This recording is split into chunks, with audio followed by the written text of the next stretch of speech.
Thousands of people, tears, grieving politicians, and celebrities. And no, they're not burying a president or a star, but just another thief-in-law. And at the end, they even build a monument on the cemetery floor. Hello, this is Knox. Today, I will tell you about the most famous funerals of criminal authorities, what unexpected problems arose at them, and why crowds of people mourned them. Let's go.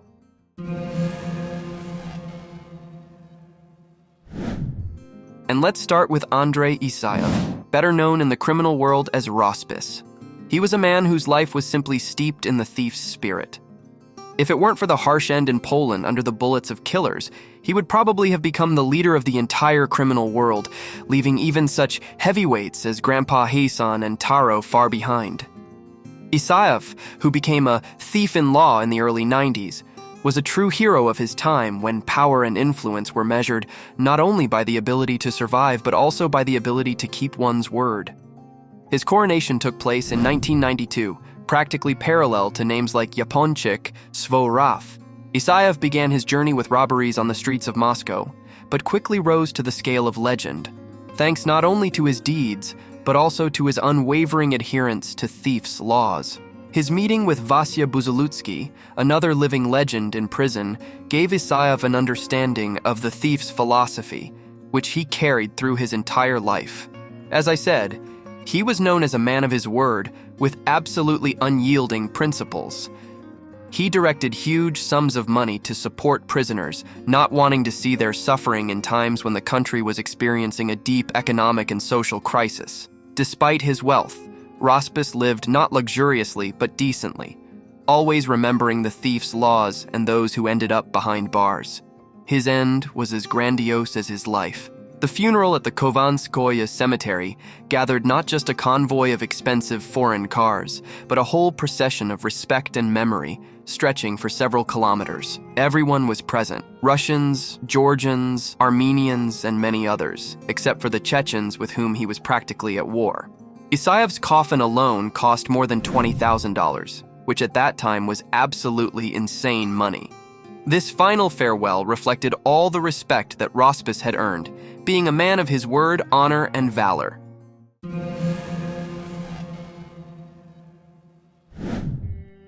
But let's move on now. I will tell you about the death of another famous authority, Vadim Ivanenko. Surprisingly, he never dreamed of the criminal romance until he found himself behind bars for the first time. He was not a man striving for radical changes or thinking about his future. He hardly imagined that one day he would become a target for a killer. Inclined to impulsive actions, Vadim lived by primitive impulses, often getting into fights and conflicts, as well as allowing himself petty theft. But, as we understand, such a way of life could not last forever without consequences. The first prison sentence, received before reaching adulthood, radically changed his life, closing many doors in front of him. But it was the beginning of a new path, and off he went, getting involved in new arrests, thefts, and sentences. Each time, this dragged Vadim deeper into the criminal world. Time passed, and Ivanenko finally obtained thief status, gaining influence in an era when Grandpa Hasan was expanding his assets. However, the joy of obtaining this status did not last long. In 2015, he fell victim to an attack organized by another criminal authority nicknamed Mongol. What was the reason? I won't surprise you here. It was anger and envy, a redistribution of interests. Rumors had it that Vadim was trying to enter the spheres of influence of other thieves, particularly Shalva Osmanov, which became a fatal decision. Another likely reason why Vadim could have been punished was his desire for luxury at the expense of the common fund, which was a clear violation of unwritten rules that modern thieves only remember when it suits them. In simpler terms, Ivanenko was disposed of. Now, his grave is adorned with a huge monument with a full-fledged gazebo and canopy.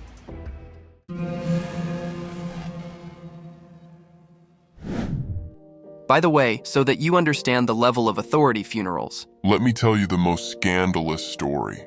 discussions flared up on the internet over a video filmed in Amursk, Khabarovsk Krai. The video showed about 100 people walking behind a coffin along a road covered in sand. They were all bidding farewell to Yuri Zarubin, known as Zaruba, an authority who controlled the city's criminal world.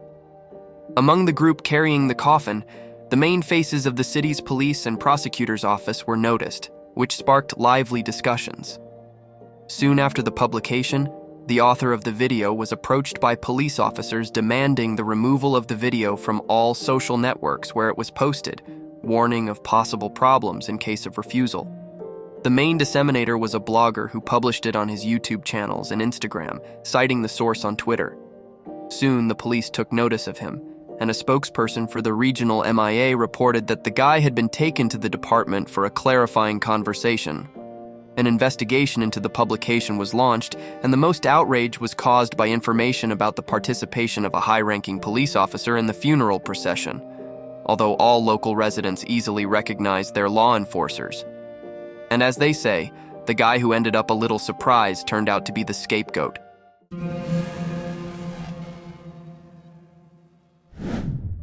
Right at the entrance to the Vagankovskoye cemetery, as if greeting everyone who crosses its threshold, stands a full-size angel, a work by sculptor Vyacheslav Klikov.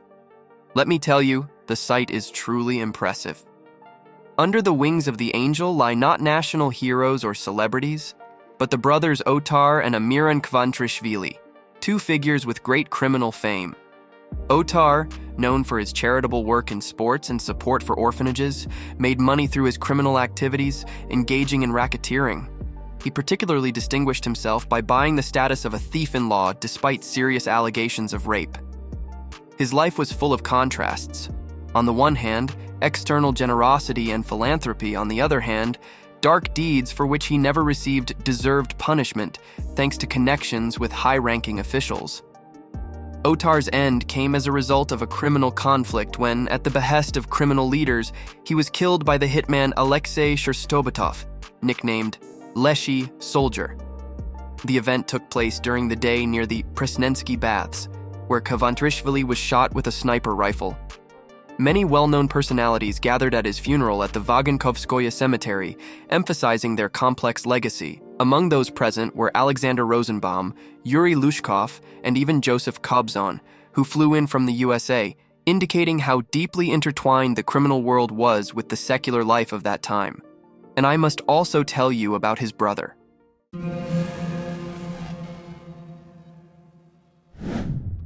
The funeral of Amiran Kvantrishvili was also grandiose. Many people, dozens of foreign cars, and grieving brothers. How did he die? In 1993, Amiran was killed on Bolshaya Yakimanka. He, in the company of Fyodor Besheny from the Kazan OPG, fell into an ambush when they were about to remind another enterprise about their protection.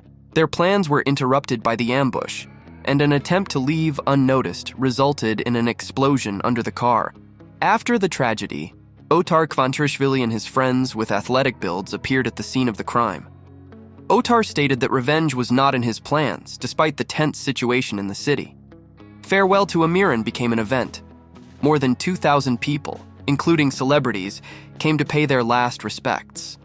In the front rows were his closest associates, Otar Kvantrishvili, Leonid Zavadsky, known as Bubnovi Batya, and Sergei Mansurov, or Mansour. However, a year later, Mansour and Batya became sworn enemies, which led to a tragic outcome at the Vedanskoye cemetery, where Mansour was killed by special forces during an operation.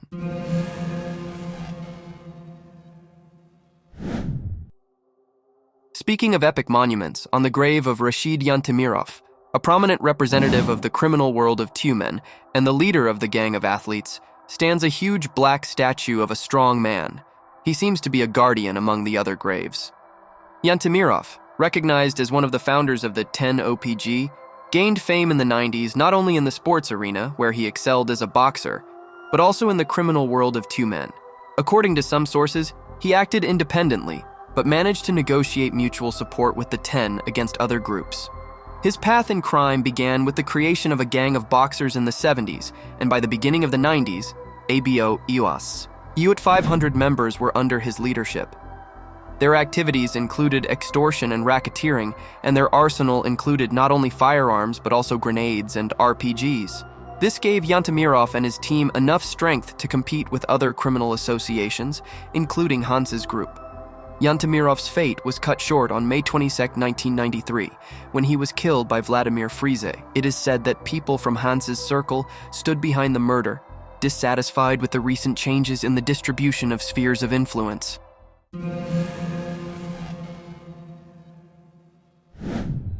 Tamaz Pipia, born in Gallia in 1957, made his way from a petty vagabond to a thief-in-law with significant authority. His criminal career began with a conviction for begging and vagrancy in the late 70s, but upon release, he quickly made a name for himself in the criminal world, despite a sentence for document forgery and car theft. In prison, Pipia was known as a fair arbiter, resolving conflicts without greed and with complete impartiality, which eventually solidified his status as the overseer of Sukhumi. His influence extended to resolving issues in the criminal world and assisting ordinary people, making him a significant figure for both OPGs and citizens. Moving to Moscow in the early 90s did not change his role. Pipia's advice and justice remained valuable here as well. However, 1993 radically changed his life due to a car accident, after which he remained confined to a wheelchair, but continued to manage the OPG and contribute to the common fund. In the late 90s, Pipia took Rumenskoye OPG under his wing, while he himself faced conflicts in the criminal environment and attempts to reconcile warring groups. Not all of his attempts were successful, especially when law enforcement agencies intervened. A conflict with Georgy Uglava in 2007 almost ended his criminal career, but the dispute was resolved. Pipia's last years were overshadowed by a battle with cancer. Despite treatment abroad, the disease continued to progress. The thief-in-law died in 2012 and was buried in Moscow at the Kovanskoye Cemetery, leaving behind a complex legacy of mixed deeds and unwavering authority, and an incredibly huge monument with a thief's star at his feet.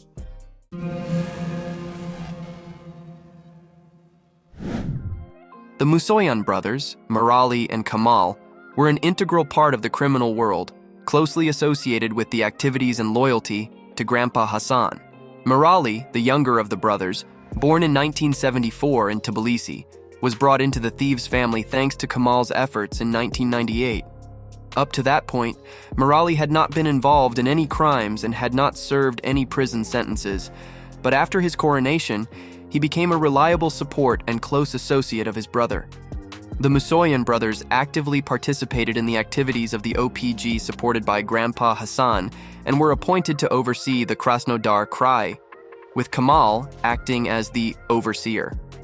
This work continued even after Murali's first conviction in 2005, when he was arrested with a grenade in Novorossiysk and later for providing false information during registration in Russia.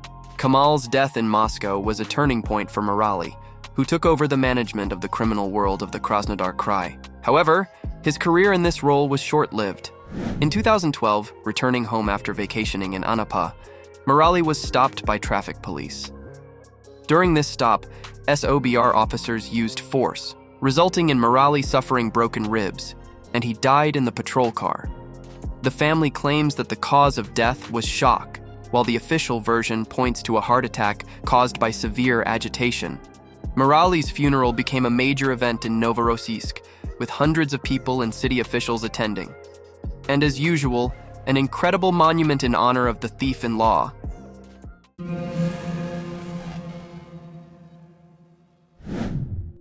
And where would we be without Sylvester, the man who turned the entire criminal world upside down? Sergei Ivanovich Timofeyev, known in criminal circles as Sylvester, was born in 1955 and grew up in Moscow's Preobrazhenskoye district. From childhood, he found himself in an environment where respect and authority were associated not only with personal qualities but also with the ability to defend oneself.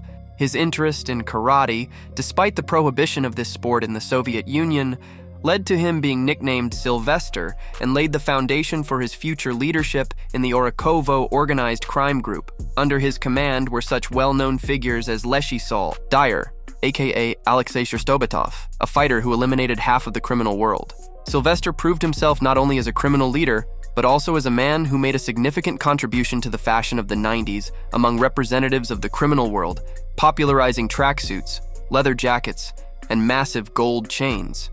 Despite 2 attempts at coronation as a thief-in-law, Sylvester rejected the offer both times, demonstrating his independence and unwillingness to submit to accepted rules. In the early 90s, his trip to the USA and meeting with Vyacheslav Ivankov, known as Little Japanese, became significant events.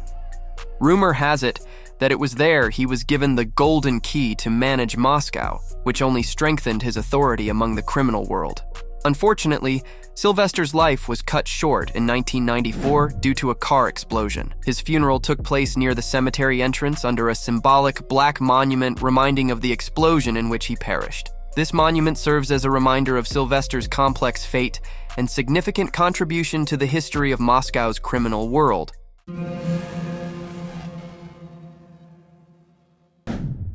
And last but not least, I'll tell you about the exposition that greets you right at the entrance to the Armenian Vagankovskoye Cemetery located in Moscow. These are two magnificent bronze monuments that are impossible to miss. They serve as eternal reminders of the life and fate of the Oganov brothers Rudolf and Vladimir. Rudolf, better known in criminal circles as General Rudik Bakinsky, held a high position among the leaders of Caucasian crime. His activities began in Azerbaijan, but the 90s brought him to Moscow, where he clashed with another criminal authority, Grandpa Hassan. This war between two influential figures turned bloody, claiming the lives of hundreds of people, including many authorities. Mutual animosity and a series of assassination attempts engulfed both sides of the conflict, which continued until 1999. That year, Rudik's life ended in a roadside cafe when he returned to Moscow. After his death, his empire fell into the hands of Grandpa Hassan. The monuments erected on their graves not only serve as reminders of them, but also emphasize the significance of these figures in the history of the criminal world.